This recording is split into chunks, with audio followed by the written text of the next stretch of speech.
Hello friends, आज की इस वीडियो में हम जानेंगे खांसी, जुकाम, आंखों से पानी आना, नाक बहना इत्यादि कंडीशन को ठीक करने वाली एक बेहतरीन कफ सिरप के बारे में, जिसके अंदर जो कंपोजिशन होता है यानी जो मेन दवा होती है वो होती है डेक्स्टोमेथोर्फेन हाइड्रोब्रोमाइड, फिनालेफ्रिन हाइड्रोक्लोराइड और क्लोरफेनेरामाइन मैलेट। और ये दवा का मूल नाम है जिसे हम जेनिक नाम कहते हैं। मार्केट में अपने कुछ ब्रांड के नाम से आती हैं, जैसे इसका जो पॉपुलर ब्रांड है वो है अस्ताकाइन डीएक्स सिरप और अस्ताकाइन डीएक्स जूनियर सिरप। तो आज की इस वीडियो में हम अस्ताकाइन डीएक्स सिरप की कंप्लीट जानकारी लेने वाले हैं। इसके अंदर जो ये कंपोजिशन है ये दवा के किस वर्ग से संबंध रखते हैं और ये हमारी बॉडी में किस प्रकार कार्य करती हैं, साथ ही इसका यूज और डोज, साथ ही इसके कॉन्ट्राइंडिकेशंस क्या होते हैं, कौन कौन से कंडीशन में इस सिरप को नहीं देना होता है, यानी डेक्स्टोमेथोर्फेन कॉम्बिनेशन वाली सिरप को नहीं देना होता है। तो ये कंप्लीट जानकारी हम अस्ताकाइन डीएक्स सिरप के बारे में लेने वाले हैं, इसीलिए वीडियो को पूरा देखें। और अभी तक वीडियो को लाइक शेयर नहीं किया है तो सबसे पहले वीडियो को लाइक शेयर कर चैनल को सब्सक्राइब करें। अस्ताकाइन डीएक्स सिरप, इस सिरप के अंदर 3 दवा का कंपोजिशन होता है। पहला होता है डेक्स्टोमेथोर्फेन हाइड्रोब्रोमाइड, फिनालेफ्रिन हाइड्रोक्लोराइड और क्लोरफेनेरामाइन मैलेट। ये मार्केट में 2 स्ट्रेंथ में आती हैं, अस्ताकाइन डीएक्स सिरप और अस्ताकाइन डीएक्स जूनियर सिरप। जो अस्ताकाइन सिरप होता है इसके अंदर डेक्स्टोमेथोर्फेन 15 mg, क्लोरफेनेरामाइन मैलेट 2 mg और फिनालेफ्रिन हाइड्रोक्लोराइड 5 mg की स्ट्रेंथ में होती है और ये प्रत्येक 5 ml की स्ट्रेंथ में होती है। यानी अगर आप अस्ताकाइन डीएक्स सिरप लेते हैं तो आपको प्रत्येक 5 ml में 15 mg डेक्स्टोमेथोर्फेन, 2 mg क्लोरफेनेरामाइन मैलेट और 5 mg की स्ट्रेंथ में फिनालेफ्रिन दवा मिल जाती है। साथ ही जो अगली स्ट्रेंथ आती है वो आती है अस्ताकाइन डीएक्स जूनियर सिरप। और जो ये अस्ताकाइन डीएक्स जूनियर सिरप है इसमें डेक्स्टोमेथोर्फेन 5 mg, क्लोरफेनेरामाइन मैलेट 1 mg और फिनालेफ्रिन हाइड्रोक्लोराइड 2.5 mg की स्ट्रेंथ में आपको मार्केट में आसानी से मिल जाती हैं। और जो ये कंपोजिशन होता है ये भी प्रत्येक 5 ml का कंपोजिशन होता है। यानी अगर आप अस्ताकाइन जूनियर सिरप से 5 ml दवा निकालते हैं तो 5 ml में हमें 5 mg डेक्स्टोमेथोर्फेन, 1 mg क्लोरफेनेरामाइन मैलेट और 2.5 mg फिनालेफ्रिन हाइड्रोक्लोराइड मिल जाती हैं।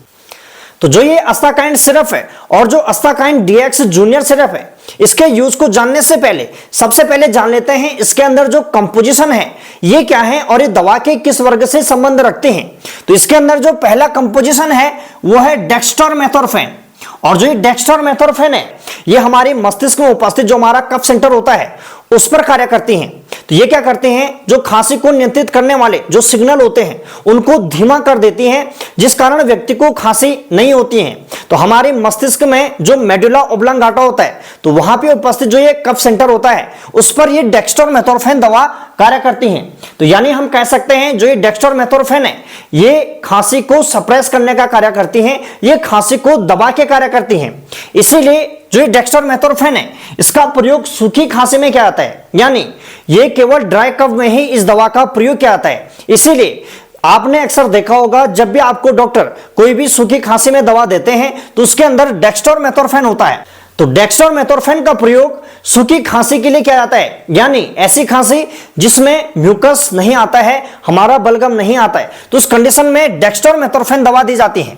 साथ ही जो क्लोरफेनेरामाइन मैलेट है, क्लोरफेनेरामाइन मैलेट ये एक H1 हिस्टामाइन रिसेप्टर ब्लॉकर दवा है। ये एक फर्स्ट जनरेशन एंटी हिस्टामाइन दवा है, यानी ये हमारे शरीर में एलर्जिक जो कंडीशन होती हैं, खांसी, जुकाम, सर्दी, नाक बहना, आंखों से पानी आना, आंखें लाल हो जाना इत्यादि सभी कंडीशन को दूर करने के लिए क्लोरफेनेरामाइन मैलेट का प्रयोग किया जाता है।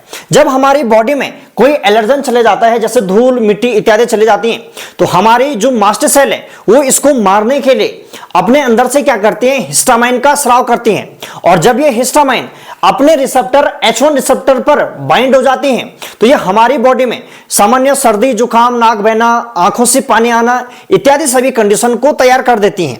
लेकिन जब क्लोरफेनेरामाइन दवा दी जाती है तो ये क्या करती हैं, H1 हिस्टामाइन रिसेप्टर ब्लॉकर दवा है, यानी ये हिस्टामाइन को अपने रिसेप्टर H1 रिसेप्टर पर ब्लॉक नहीं होने देगी, क्योंकि जब ये हिस्टामाइन अपने रिसेप्टर पर ब्लॉक होती हैं तो तब पेशेंट को क्या होते हैं, सर्दी, खांसी, जुकाम, नाक बहना, आंखों से पानी आना, खांसी होना इत्यादि कंडीशन तैयार हो जाती है। तो लेकिन जब क्लोरफेनेरामाइन मैलेट दवा दी जाती है तो ये इस रिसेप्टर को ब्लॉक कर देती हैं, जिससे हिस्टामाइन अपने रिसेप्टर पर बाइंड नहीं हो पाता है और पेशेंट में जो सर्दी, खांसी, जुकाम, जो एलर्जी की प्रॉब्लम थी, एलर्जी हो जाना इत्यादि सभी कंडीशन दूर हो जाते हैं। और जो ये क्लोरफेनेरामाइन मैलेट है ये फर्स्ट जनरेशन एंटी हिस्टामाइन दवा है, और जो सिट्रिजिन है, सिट्रिजिन इसी क्लास की दवा है, लेकिन cetirizine second generation histamine class की दवा है। इसीलिए जो क्लोरफेनेरामाइन मैलेट है ये फर्स्ट जनरेशन होने के कारण थोड़ा सा सेडेशन ज्यादा करती है। साथ ही अगला जो कंपोजिशन है वो है फिनाइलेफ्रिन हाइड्रोक्लोराइड। जो ये फिनाइलेफ्रिन हाइड्रोक्लोराइड है ये एक नेसल डिकंजेस्टेंट दवा होती है। ये हमारी बॉडी में जो अल्फा 1 एड्रेनर्जिक जो रिसेप्टर होते हैं उनके एगोनिस्ट की तरह कार्य करती हैं, और ये हमारे जो ब्लड वेसल्स हैं, ब्लड वेसल्स को कॉन्स्ट्रक्ट करने का कार्य करती हैं। इसीलिए इसका प्रयोग हमारी जो नाक है, अगर बंद नाक है तो बंद नाक की कंडीशन में इसका प्रयोग किया जाता है। तो इस समय क्या होता है, हमारी जो ब्लड वेसल्स होती हैं, ब्लड वेसल्स चौड़ी हो जाती हैं। चौड़ी होने से हमारा जो नाक का जो पैसेज होता है वो एरिया कम हो जाता है, जिस कारण व्यक्ति को सांस लेने में तकलीफ होती है। लेकिन जब ये फिनाइलेफ्रिन दवा दी जाती है तो इससे ब्लड वेसल्स कॉन्स्ट्रक्ट हो जाती हैं। कॉन्स्ट्रक्ट होने से नाक का जो मार्ग है वो खुल जाता है और व्यक्ति का जो बंद नाक है वो खुल जाता है। इस प्रकार जो ये अस्ताकाइन डीएक्स सिरप है इसका प्रयोग कहां पर किया जाएगा, सूखी खांसी, अगर व्यक्ति को सूखी खांसी हो रही हो जिसमें बलगम वाली खांसी नहीं आ रही हो तो उस समय इसका प्रयोग किया जाएगा। साथ ही नाक बहना, आंखों से पानी आना, छींक, सामान्य सर्दी जुकाम होने पर इस सिरप का प्रयोग किया जाएगा, और नाक बंद होने जैसी कंडीशन में इस सिरप का प्रयोग किया जाता है। तो ये सिरप इस प्रकार दिया जाता है। अब जान लेते हैं जो ये अस्ताकाइन डीएक्स सिरप है और डीएक्स जूनियर सिरप है इसका डोज किस प्रकार दिया जाता है। जो अस्ताकाइन डीएक्स सिरप है जिसके अंदर डेक्स्ट्रोमेथोर्फेन 15 mg, क्लोरफेनेरामाइन मैलेट 2 mg और फिनाइलेफ्रिन 5 mg की स्ट्रेंथ में होता है, तो ये दवा 12 वर्ष से ऊपर के बच्चों को एडल्ट डोज दी जाती है, एडल्ट डोज दिया जाता है। और यह दवा 5 ml से 10 ml दिन में 3 बार या आवश्यकता पड़ने पर दिन में 4 बार भी दिया जाता है। और जो अस्ताकाइन डीएक्स जूनियर सिरप है यह सिरप 6 वर्ष से लेकर 12 वर्ष तक के बच्चों को दी जाती है, और 5 ml से लेकर 10 ml तक भी यह दवा दी जाती है, दिन में 3 बार या दिन में 4 बार। दोस्तों इसमें डेक्स्ट्रोमेथोर्फेन, क्लोरफेनेरामाइन मैलेट और फिनाइलेफ्रिन दवा है, तो इस दवा का साइड इफेक्ट बहुत ज्यादा है। इसीलिए 6 वर्ष से कम उम्र के बच्चों में ये कफ सिरप दवा बिल्कुल नहीं दी जाती है या डॉक्टर की देखरेख में ही दी जाती है। इसीलिए इसका प्रयोग खुद से नहीं करना होता है। हाल ही में आपने एक न्यूज भी सुनी होगी, जो आपने सुना होगा, जो राजस्थान और मध्य प्रदेश में जो काफी बच्चे हुए, तो उन बच्चों में जो कोड्रिप सिरप था, कोड्रिप सिरप लेने से बच्चों की डेथ हो गई, जिसके अंदर जो कंपोजिशन था वो डेक्स्ट्रोमेथोर्फेन था। इसीलिए कफ सिरप को बिल्कुल 6 वर्ष से कम उम्र के बच्चों को न दें। और जो ये कफ सिरप है इसके अंदर जो डेक्स्ट्रोमेथोर्फेन है, डेक्स्ट्रोमेथोर्फेन का जो साइड इफेक्ट है वो है ड्राउजीनेस होना, पेशेंट का माउथ सूखना, मुंह सूखना इत्यादि कंडीशन होती है। और जो क्लोरफेनेरामाइन मैलेट है, chlorpheniramine maleate H1 histamine receptor blocker है, इसीलिए ये दवा भी सेडेशन लाती है, नींद लाने का कार्य करती है, और पेशेंट का मुंह भी सूखता है इससे।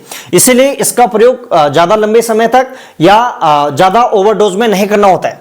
साथ ही इसके अंदर जो फिनाइलेफ्रिन होती है, फिनाइलेफ्रिन एक नेसल डिकंजेस्टेंट दवा होती है, ये हमारी ब्लड वेसल्स को कॉन्स्ट्रक्ट करती हैं, तो इसीलिए इसका प्रयोग किसमें नहीं दिया जाएगा, जिसका बीपी बढ़ा हुआ होगा, यानी ये दवा बीपी बढ़ाती है। इसीलिए बीपी वाले पेशेंट में ये कफ सिरप दवा नहीं दी जाती है, अस्ताकाइन डीएक्स सिरप नहीं दिया जाता है।